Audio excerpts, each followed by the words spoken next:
welcome to yet another edition of The Real Talk. As always, it is a pleasure to have you spare time to join us. The hashtag is The Real Talk. We are live on RTV and on YouTube. Please do share the link so that the others are able to watch the conversation.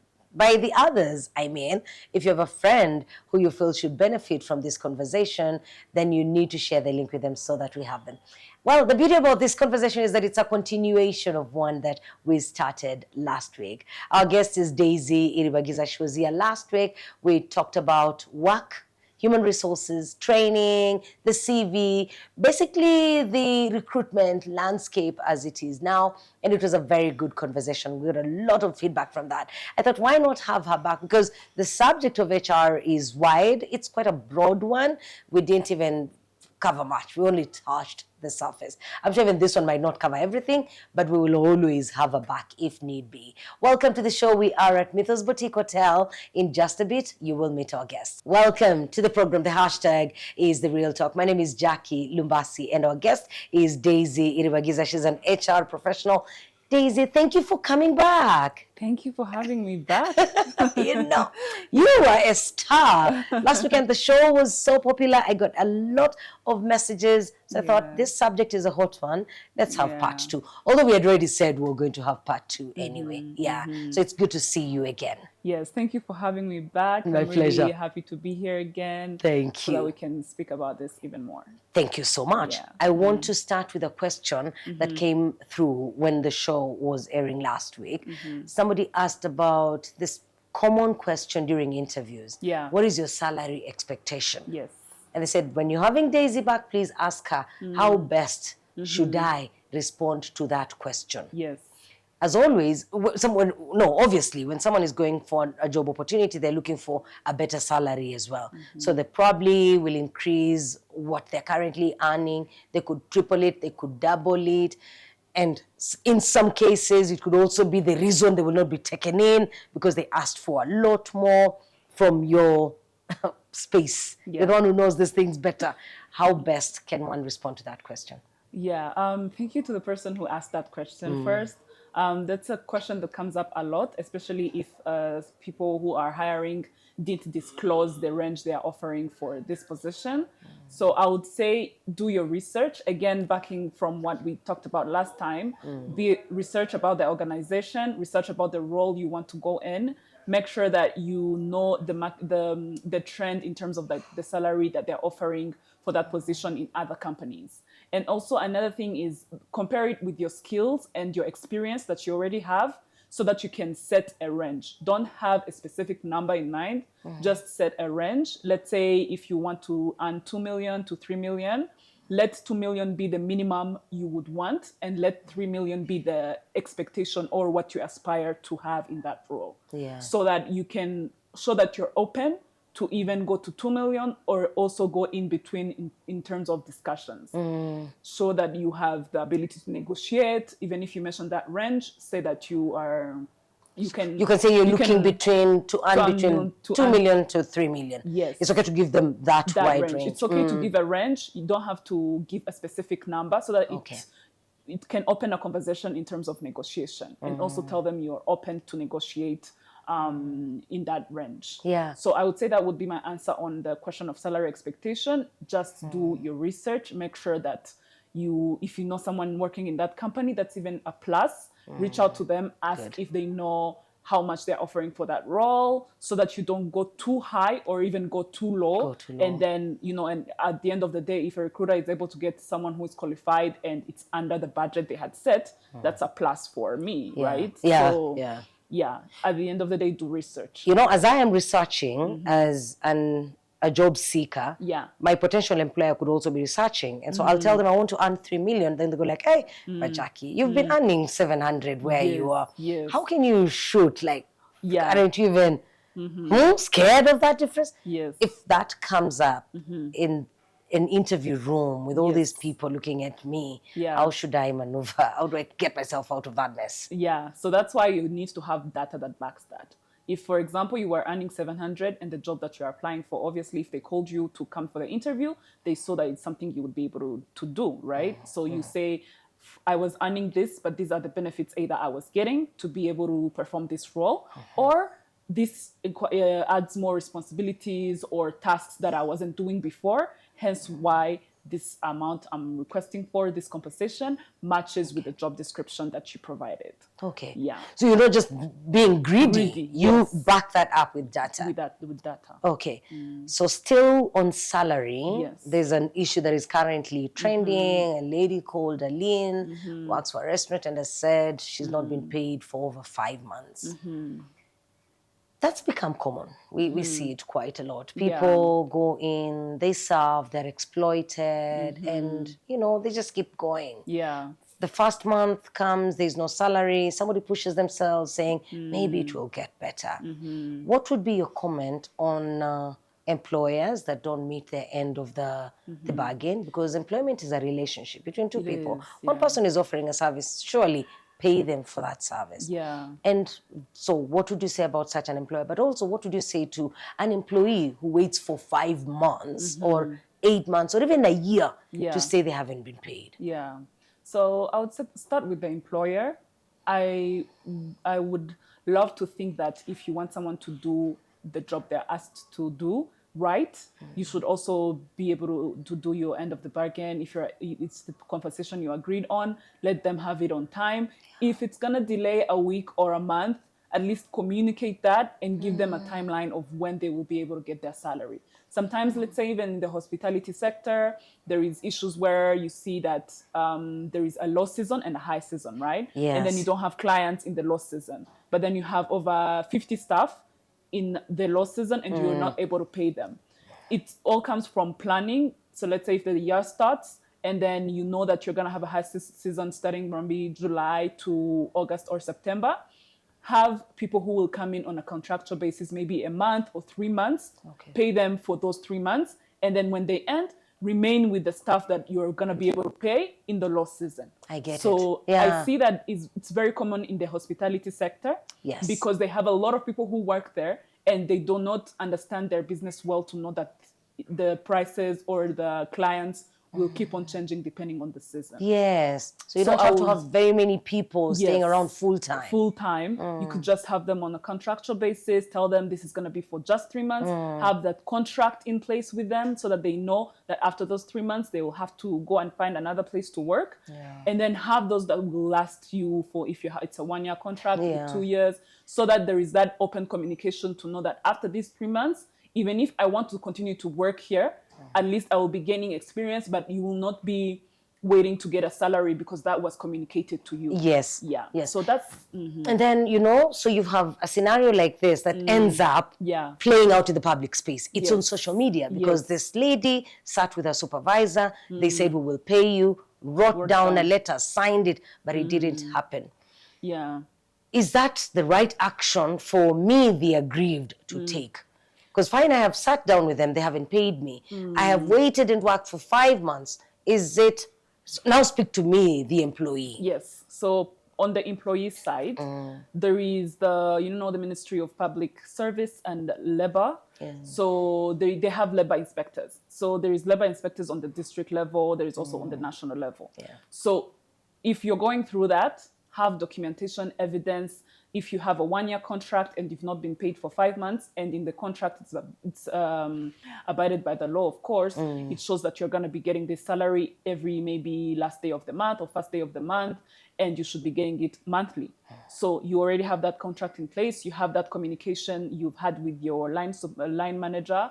You also then have a letter you have addressed to them asking, and if they have a response, document that as well, then go to the district level. There is the labor inspectors. If you don't even find them, you can even go to Mifotra. They have labor inspectors on the national level that you can reach out to. Going on social media is because a lot of people have low sense of accountability. So everyone thinks that they're going to be able to be accountable for their actions if it goes on social media and everybody sees it. So it's the easier route, I would say. But the right route would be finding a labor inspector who will try to sit you both and try to resolve it amicably so that you don't tarnish the reputation of your employer, Yeah. and also you don't also tarnish your reputation as an employee. Yeah. Because at the end of the day, someone who is looking for an employee, they're gonna be like, oh, what if we face this problem? We can't be able to hire this person. If they don't get paid, they're gonna report us. So try that first. If it's not resolved through all the labor inspectors, then pursue the social media route. Yeah. Yes. You know, and all I hear is, especially for the employer's part, that HR manager is communicate. Yes. People are understanding. Yes. Talk to them. Just explain to them that maybe we are experiencing some hardships and we will not be able to pay on time, but we will try and give you something small. Yeah.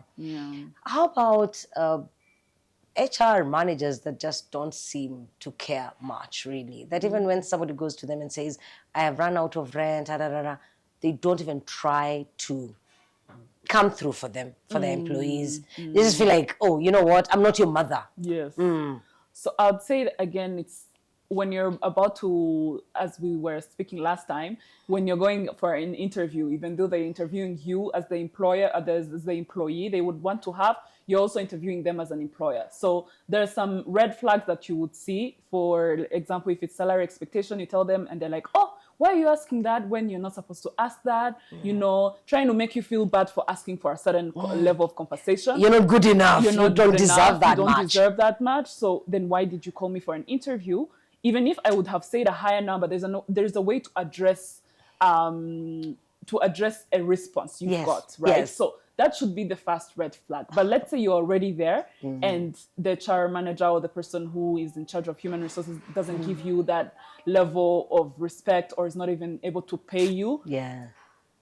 Again, go the route of a labor inspector. If it doesn't work out, and we've seen that a lot of things get resolved on Twitter these days. These days, yes. So that's why everybody just jumps on Twitter and just it will get resolved there. Yeah. So then you can pursue even legal action. You can sue the company. Yeah. Oh my. Yeah. Parting ways amicably. Yes. I want to bring that up with you, Daisy. Yeah. We've also seen that become common lately, where people work together for years, and as the employee hands in the resignation letter, they give the 1 month notice. This letter is received a certain way. The cases where, and a resignation letter is not a bad thing. Somebody is willing to move and they're showing you they want to move. They're even telling you, you know what, I will use this month to train whoever you bring. But then you find there's animosity within that notice month. There's animosity. And then there are cases where somebody will not be paid their dues. They had pending leave days. They'll not be given that. Even that month for which they're serving the notice, the company feels like they just don't deserve to be paid. So you find instead of people parting ways well, peacefully, the labor inspectors have to be involved. Because now somebody is refusing to give another what belongs to them. Yeah. How do we handle a situation where it's time up?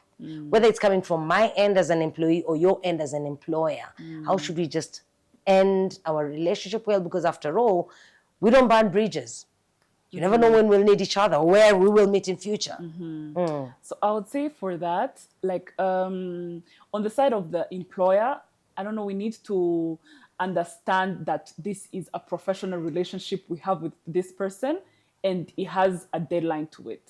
So we should be able to understand that if someone decides to go even in a different route of their career, we should be able to understand that, because at the end of the day, if you wanted to let them go or if the project was ending, you wouldn't want them to hold you accountable for that. Because you've told them that, you know, this is just a professional relationship. If the project is done or if the company is deciding to close, then you would expect them to understand. You would expect them to understand. So that should also be reversed in terms of like understanding. And for the employee, I always say this a lot. Even if you have your reasons of resigning, you feel like you don't want to work there anymore, or you found another place to work that is even much better than where you are working, you don't need to show all your true colors or all the way you hated them during your time of leaving. So if you've handed in your resignation letter and you have 30 days notice, and those 30 days are the days you will work the worst of the all the other months you've worked there. Yes. Because you feel like, I've just found Finally, I'm a job. going. As I'm you've said, going. let me show them my true colors. Let me show them, how That's much I not hated good. them. That's yes, not how much good. I hated them. Yeah, that's not good. Because at the end of the day, you never know where you'll meet someone. Yeah. You never know where next they will be hiring you. Because let's say if it's in Rwanda, you go from one company to another, you might find the person who is recruiting there is the person who recruited you in the other different place. Yes. So at the end of the day, the competition is getting so high. So we need to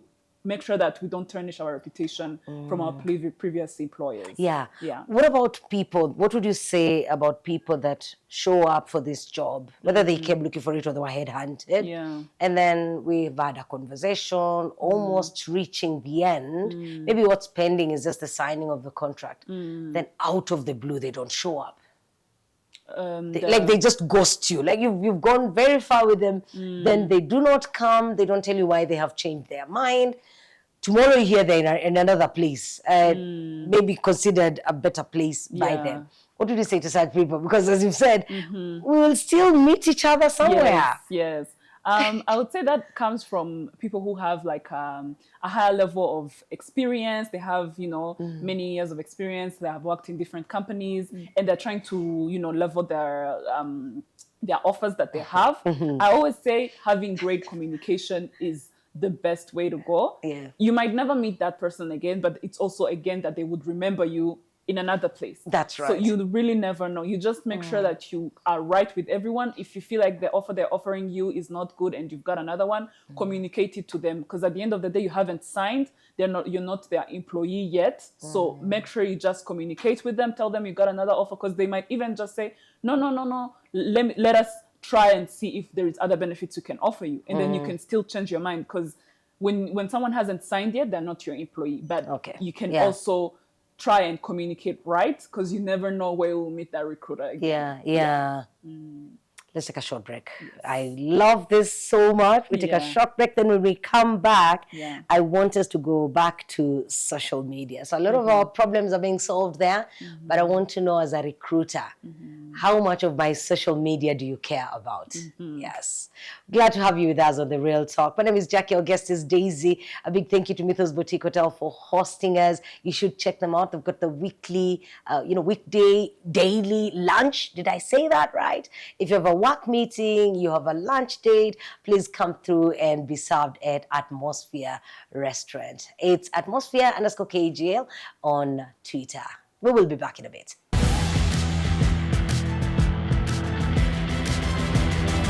Welcome back. This is The Real Talk, and we are live on RTV and on YouTube. Please do share the links that we have as many people as possible during the conversation as we continue talking about human resources, the recruitment landscape, among others. Right now, I want us to go to social media. Daisy, we are spending a lot of time on social media, sharing a lot of our personal things. We also go there to talk about our employers who are nasty and mean to us. We also go there to report that we are looking for employment when we are in another job, without thinking of the employer who probably follows me on social media. So as a recruiter, as a potential employer, how much of my social media are you concerned about? Are you looking into it? Do you even check through my social media before I come in your presence for an interview? So I would say for that, because as I was saying before, competition is getting really high. So sometimes it comes down to 3 people who have great qualifications, who are great company fit, or they're able to fit in the culture of the company. Everything is perfect for all 3 candidates. So it comes down now to social media. So LinkedIn obviously now has become like one of the places to see if someone is actually real from what the resume they That's a professional app. Yes, that's a professional app. But now let's say Instagram, Snapchat or Twitter. If it comes down to those 3 people who are qualified, then social media also comes in. Okay. So they start looking at how you are on social media, what type of person you present yourself as. Let's say if you're, posting negative comments on people's pages, or if you are posting negative posts on Twitter. Let's say you're even in arguments on, social media platforms. You With post strangers. with strangers. And as we were saying, some people even post that they hate their employers. This Yeah. person did this. I'm never gonna do this. Be able to forgive them. Exactly. So We even post about colleagues. yeah, Oh my, exactly. there's this colleague in the office, and you're Yeah. going to say nasty things about them. Yes. And then there is also the other part of people who post about their actual jobs. So you know how when you join a company, sometimes you sign a non-disclosure agreement Yeah. of like projects you're gonna work on. So some people disclose things they are working on that are not supposed to go to the public. So let's say if there is you're working in a marketing agency, and then you have this client that is gonna have a product out, and you start posting about it before even it's approved to go out. Then they see that, and they're like, oh, so then start narrowing down from the three. Then they see, okay, this person will not be able to abide by the non-disclosure. Yes. This person uses derogatory comments. They are always, in social media fights with people. So then this goes out. Then you remain with the person who has a clean slate or is on a clean way in terms of social media. Yeah. There's a friend of ours on Twitter who once said, when you come on this platform and you are arguing with people, be very careful, because you never know who they are, what kind of influence they have, where you will meet them one day. And then I saw a few responses from the younger people who said, oh, please, you're gatekeeping. You are too strict. You are, if you want to give me the job, give it to me. If you do not want, leave it. Another person says, oh, and an employer or a potential employer who goes to social media, that has also crossed the line. Such comments coming from young people who today could be the ones looking for jobs. Like they're rubbishing this. You're giving them that caution, but they're rubbishing it. Yeah. So as I was saying, because competition is getting high.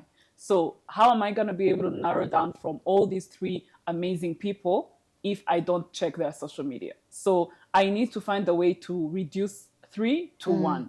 So why not? So you're not overstepping. You are not. You're just not doing what you should do. Yeah, we're doing, because you post it for everybody to see. So it's not like I am making sure that I hack you or go into your messages. No, I'm seeing what you've put outside for the public to see. Okay. So that means I should be able to also access it and then comment about it and have my views as someone who wants to give you a monthly compensation or wanting you to do a certain job. So I need to be able to trust you in that job. What should we be careful about? So I would say let's be careful about, again, disagreements online, posting, explicit videos or pictures of yourself or of other people, posting things you're not supposed to post about in your company, like I was saying, the product part, things that haven't been, out to the public. Or even bashing your employer online and saying, oh, I work here and here. They've been doing this. I don't like it. And you're still employed there. Yeah. So again, at the end of the day, they call it office politics. So you just have to find a way to maneuver. If you don't like a place, build your personal brand and find another place to work at, build your skills and everything. But in terms of like social media, we're always checking to see, is this person worth getting this job? Like, have we checked each and every area to make sure that we can trust them for this job? Yeah. Let's go to capacity building. Yes. You have hired Jackie. She has this amazing voice. She's got the certificate. She's good. You put her behind the microphone and forget about it. You never care about training her. You never care about her upgrading in whichever way. And this I find very common in Rwanda. Rwandan companies, especially the privately run businesses. RBA is different because RBA has partnerships with other state broadcasters or other international media. They could send their people for training.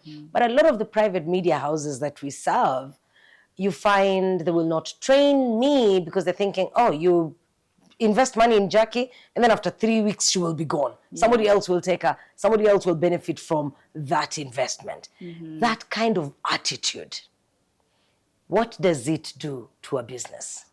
Yeah, so I find that not caring about the business at all. Because if you want people to do the job you've asked them to do, like if you've hired someone, you expect them to make sure that they deliver, right? Hence, your business grows. So if you feel like you can't train them because you feel like they will go, then that's an inner issue of how you treat employees at first. That's an environment, in terms of like workplace environment. If the person, people are always resigning, it's not because you don't invest in them, in the capacity building, or even more of like, how are they with their line managers? Do you check in with your employees? Do you have monthly check-ins or weekly check-ins? Do you make sure that there is performance evaluations? Do you provide benefits that are gonna make them want to stay? So if you feel like you've checked all those boxes, if you feel like you're providing the best benefits, you're making sure that people, because there's always going to be another employer who is going to benchmark from what you are providing, and they're going to go a bit higher, and they're going to hire them. So if you don't have a good workplace environment, you're not investing in their capacity building, you're not making sure that they have the right benefits, let's say insurance, or even investing in, retreats, all these employee engagement activities that would make someone feel motivated to work there. Someone else will come with that. That offer. Yes. So if you don't solve the problem from the start of providing competitive benefits, then people are always going to leave, which you will feel like you don't need to train them because they leave every day. But that's just like a shortcut to not solving the actual issue. And a company that has people leaving every day does not grow. It doesn't grow. You're stunted. Yes. Yeah. Yeah. Oh man, thank you for that, because I see it a lot, and I'll speak for the media houses because I know quite a number of them, and I speak to people in different media organizations, especially the private ones. You will hear that a lot. So thank you for talking about it, because it's important that a company invests in its human resource. Yeah. Because then whatever they give them is what the staff will give them. Yes. And as you said, if you don't invest in them, somebody else will come and invest in them. Thanks for that. Remote work. How has that changed the workspace? How has that changed people's attitude towards work? Yeah, so I would say for remote work, we also arise in it during COVID times. But there are some companies who were already remote, even though it wasn't popular at that time. But now it has become much popular. So I would say the way it has changed is the more of the traditional way of thinking of working. So let's say your boss expected you to be there at 9 or 8 and leave at 5, and you're considered the best employee who comes on at work on time, and you do what you're supposed to do. But now it has become more of an accountability part.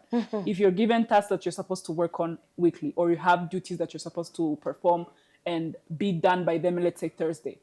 If you show up at 9 on Monday and show up at 12 the next day, as long as on Thursday work is delivered, then that's what remote work has done. Because if I decide to work from home today, it's not like tomorrow they expect me not to deliver because I work from home. I have to make sure that I still deliver, so that it shows that me working from home does not change the fact that I'm supposed to do what I'm asked to do. Yeah. And it has also changed the way we view employment in terms of like not having a work-life balance. Because some people will say, can I work remotely because I have a sick child?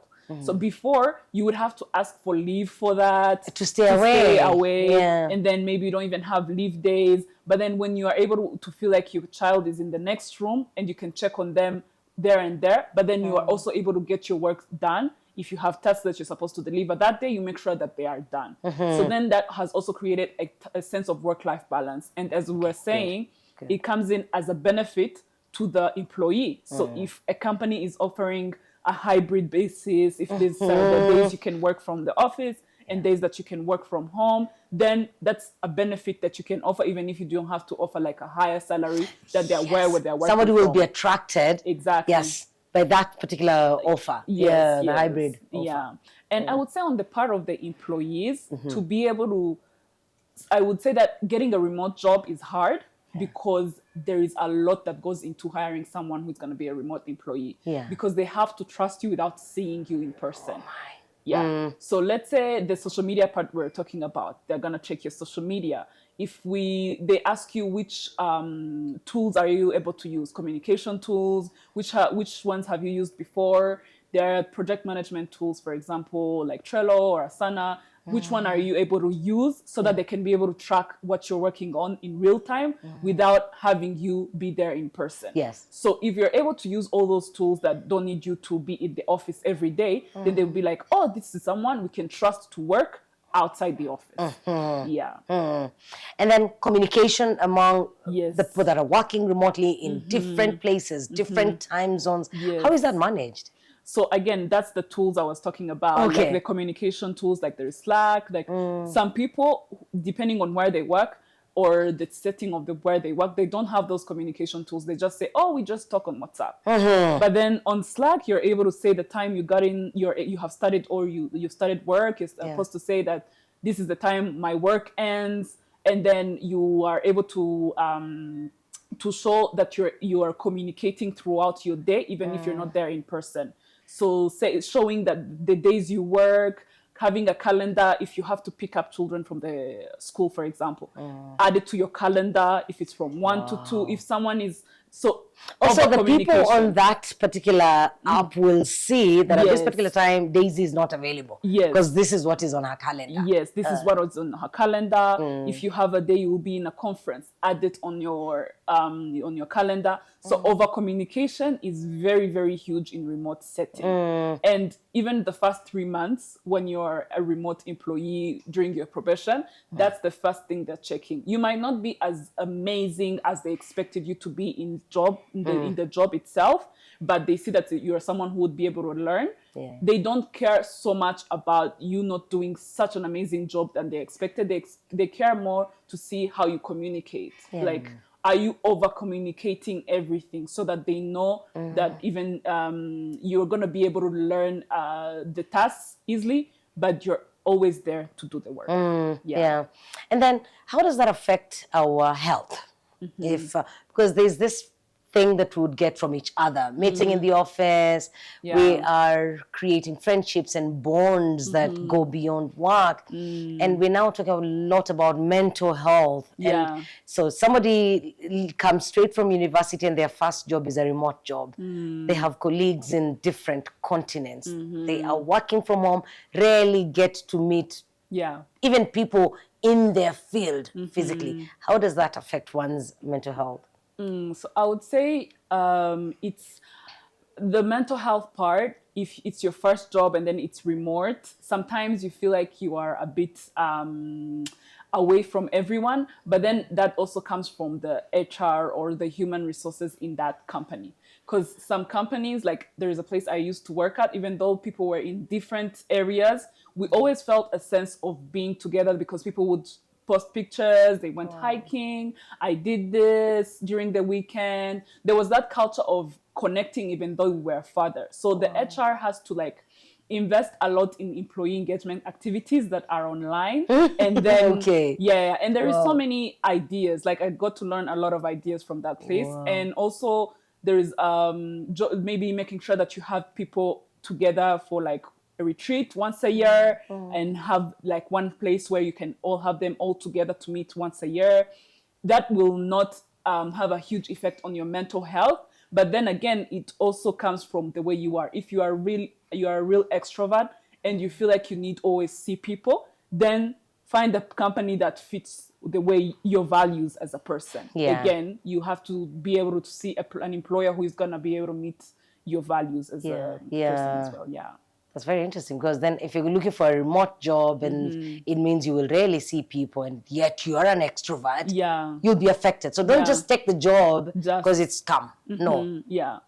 Consider your values, your personal values. Yes. And that goes vice versa. If you're a very big introvert and you feel like you need to be in your own space, of course you need to learn to be a team player and work in teams. But then if you feel like you need a level of space to work in a specific area, there's some people who can be able to do, write a project plan in a huge space in the office. They have to find a meeting room where people are not talking. All those come into play. And you can just say, can I work remotely today so that I can focus on this? So find a company that will be able to understand that. And that's how remote work has really shaped the way we see workplaces are. And evaluation also changed. As you said previously, it would just be about you clocking in, the time you clocked in and clocked out. But now it's more about what you're able to deliver. you've explained that part well, Daisy. So now, because mental health is an issue that we are now, at least we're trying to talk about it more than we did before in a work setting. So for the person working online, you've talked to the HRs and you're telling them, please make sure you have like an annual engagement. You could even advise somebody on their own find ways of keeping their mental health in check. But what about the physical offices? What would you say to the person that is employing these young people, and not just young people, even older people that are dealing with different life issues? How do we make people comfortable enough as an HR professional? How do you ensure that people feel seen, noticed, and cared for? Yeah. Yeah, so I would say on that part, like again, in terms of like employee engagement, there is other ways that you can even show up for your employees without necessarily telling them, oh, you can ask for leave if you don't feel good. Just provide, let's say, you'd say you can get a wellness day, in a quarter or a monthly basis. Get a wellness day that will not be deducted from your leave days. What's a wellness day? So if you feel like today you went through something and you feel like your mental health is not, right, you're not able to do your task well because you keep thinking about this, or if you feel like you're burnt out, you feel like you're not able to show up in the right way for your job because you feel like you're not there mentally, ask for a wellness day, and that day you can just focus on your mental health. You don't have to say it's because I have a headache, it's because my stomach hurts. No, it's just like Yeah, you don't have to lie. You don't have to lie. Yes. Yeah.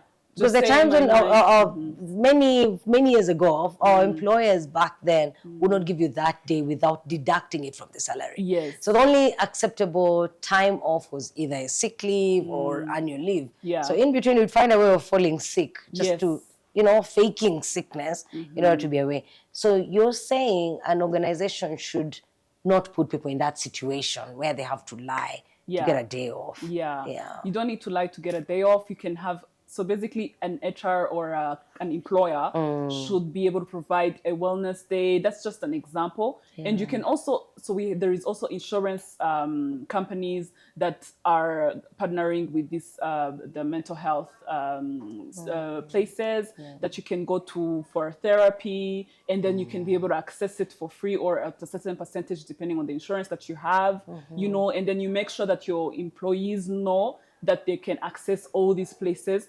to, access therapy sessions and, go when they want to ask that they need to do this session. So that you show them that you're there for them mentally, and also show them that they don't have to always lie to make sure that they get the rest they need. Because it's a human body. They will need time to rest. Yes. So human resources or HR has evolved. Right now, even HR managers are not being called HR managers.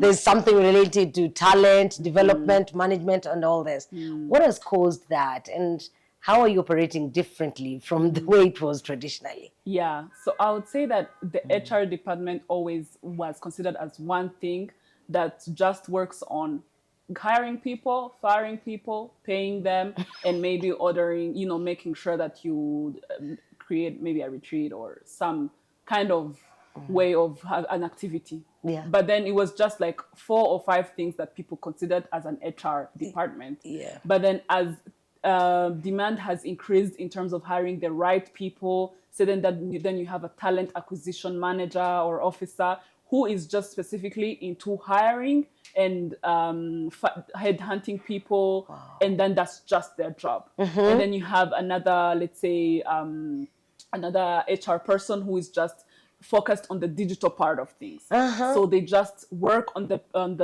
website or the platform that you use as an HR in the company, and make sure that all the documents are there, everything is updated, contracts are renewed on time, probation letters are done on time, and then that's considered their job description. And then we also have like talent development. As we were saying, some companies really care to make sure that there is capacity building for their employees. Wow. So they have someone specific for talent In development. charge of that. Yeah. And they make sure that during the quarter there is 4 or 5 trainings that people have to attend. They have a calendar. So that's the job description.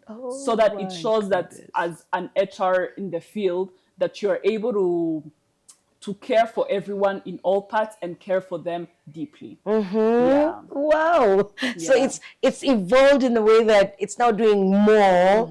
And I think even from your explanation, it's more about the people than it was just about a department. And it was, as you said, it was that department. You'd only go to the HR if you're signing a leave form or signing a form here and there. They didn't really do much. So that's interesting. Yeah. Office politics, how would one deal with that? How does someone stay away from it? Yeah. And what impact can it have if it goes unchecked? Yeah. So I would say that it depends on, again, the company you decide to work for. Let's say there is a lot of hierarchy. Sometimes that's also one of the issues in terms of office politics. There is a lot of hierarchy to get something done. If you want maybe to request maybe even leave, sometimes you have to go to your line manager, and then you have to go to the line manager of your line manager, and then there's a lot of a huge chain of approval, and you feel like that's dragging. You can always have that conversation with your line manager or with the HR department in where you work, but again, it goes to show the culture, you being a fit for the organization and them being a fit for you. So if you find out and see that there's a lot of hierarchy to get things approved, and that's not how you feel like work should be done, because there are other people who actually like that because it keeps them accountable. They feel like things are going to be exactly the way it was said because there's going to be a superior person approving it. So sometimes our people are comfortable with that. But there are others who feel like if I have a project I've worked on or a plan I've done or a proposal, then why should it go through 5 people to review, and then it comes to me with feedback, and then I send it again, and then it becomes redundant in my mind. But it would be someone else's way that they think work should go. So again, it comes from the place being a fit for you. You've really emphasized that. A friend shared a story not long ago where it was a group of people from different countries, and then she said something which culturally is okay. For us as Rwandans, it's okay to say this or have this kind of conversation. And then another colleague pulled her to the side and said, that was a bit sensitive because that other friend of ours is from a place where you don't openly talk about such. I bring that up without going into details because it was somebody's personal story. But how sensitive should we be to the differences that come among us as people in the same office but from different religions and other sort of differences? So I can answer it, let's say, in this way. Let's say I join a company. I'm going to say from the employee side. Let's say I join a company and I find we have like a department of where we have Rwandans, maybe Kenyans, and someone from Zimbabwe or another African country, let's say. I always find it that when you do research, you always come up with the best way to address any situation that may come to you, or the way to live with the people in your department or even your company, the company you work for. So learn verbal cues, learn the body language of people in Kenya, people in Zimbabwe. It might seem like a small thing, but it goes a long way when you respect someone's culture. So as I'd said before, like let's say someone is mentioning pointing at you, pointing at you. Oh yeah, I remember you said it. Or giving you a certain look. Sometimes in Rwanda we find that not being right. But someone from Kenya might not know that if they don't research about it. So again, do your research, because the diversity has become a big thing in the workplace because people come from different backgrounds, and we should all be respectful of everyone depending from where they come from or any ways that they believe things should be done in their culture. Respect that. Just do your research. Make sure that you know or even have a conversation with the person. Tell Yeah. them like what is some tips that you would give me to be able to have a great conversation with you, or do people in Wow. Kenya like this? Do Yeah. people in Kenya like when I speak about this? Yeah. Do people maybe in Tanzania feel a way about politics when you speak about politics? Because some Yes. countries don't like discussing politics Yeah. at the workplace, right? So they'd be like, oh, no, no, no, I want to get out of this conversation. And you would have avoided that if you had that conversation with the person. That's right. So if you join a company and you see that there is people from different cultures, different countries, research about them. Because at the end of the day, they have also sometimes done their research as well. And if you see like a lot of people, investors who come to the country, they don't just come blindly. They come when they have done research of how Rwandans are, That's right. how they react. If you are to say this, does it come off right or wrong? So they've done their research as well. Yeah. So we should be able to do that. We should. to- Without doing research, I come in and probably I start talking about my husband and my children, assuming that it's okay. Everyone loves family, everyone loves children. And then you end up talking about that over and over, that somebody on the team feels like, oh, this one is overdoing it, over bragging. Yeah. Yet from your side, you don't feel like you're oversharing, you don't even think you're bragging, but then the team feels like, Yeah. so how much of my personal and family things should I bring to work? What should I leave out? How much of myself should I expose? And then things like when we have those the get-togethers, should we encourage each other to visit each other's homes, or would we rather meet in a neutral place, a restaurant? Just to avoid stories from moving Yeah. through. Yeah. So I would say, again, it depends on how the culture of the company is. So Okay. you might find that a lot of people find it okay to discuss about their families and all that. But in my opinion, I would say that what is work should stay at work and what is family should stay there, Okay. in my opinion. But sometimes you can go through something, let's say someone died in the family, and then you come and speak about them because you're sad and like, oh, I lost this person, they were so important to me. That's fine to talk about. And we are all human at the end of the day. We can always act as if we're robots, and if it's work, then I will just go do work and then go home. But again, this talking about so much about your family is not professional in terms of people all came to the office to do work, not to make friends. That's what I always say, even though it's a very controversial way of seeing things. Yeah. But even you're gonna be friends, yes, but there should be a limit to it. There should be, if you're to visit, let's say someone gave birth, that's always fine. If people want to visit you and congratulate you, that's fine to have them in your home. But some people should also feel comfortable, like, no, I don't want people in my home. I just want them in the restaurant, and that's something should be respected. Again, coming from the cultural background of someone, you feel like in their home, it's their space for their family and themselves. Nothing from work should come in there. So we should also respect those people who say, oh, I will host you in a restaurant, and we can meet in a restaurant. And we should all respect each other depending from where we come from. Yeah. But then also talking about so many personal issues can sometimes come off like you don't know how to differentiate work and your outside, life. Yeah. We're going towards the end of the program. There are certain people that apply for jobs that probably they don't necessarily qualify for, let me say academically, because this job has been advertised, it's looking for a master's degree, and somebody has a bachelor's degree or they have a diploma. But they have many years of experience. They could have other certificates that show that they qualify. Is that the kind of job that somebody should apply for, or should they leave it? Because after all, they can see from what is listed in the advert, they don't have everything.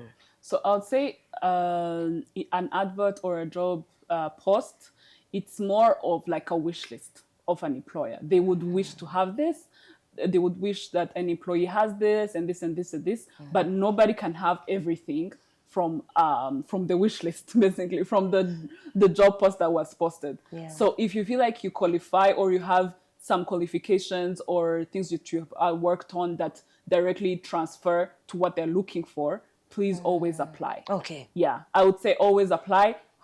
Make sure that your matching your job description, as we said, to your resume, but make sure that you show the transferable skills that could be transferred from what you've worked on before to what they're asking for. Show them that you're able to even learn the new things that are not mentioned there. Share an example of how you went a company, they were requesting for, someone who has this certain skill. I was able to take this course, which shows that even if you don't have everything they're requesting for, you're the type of person who wants to learn.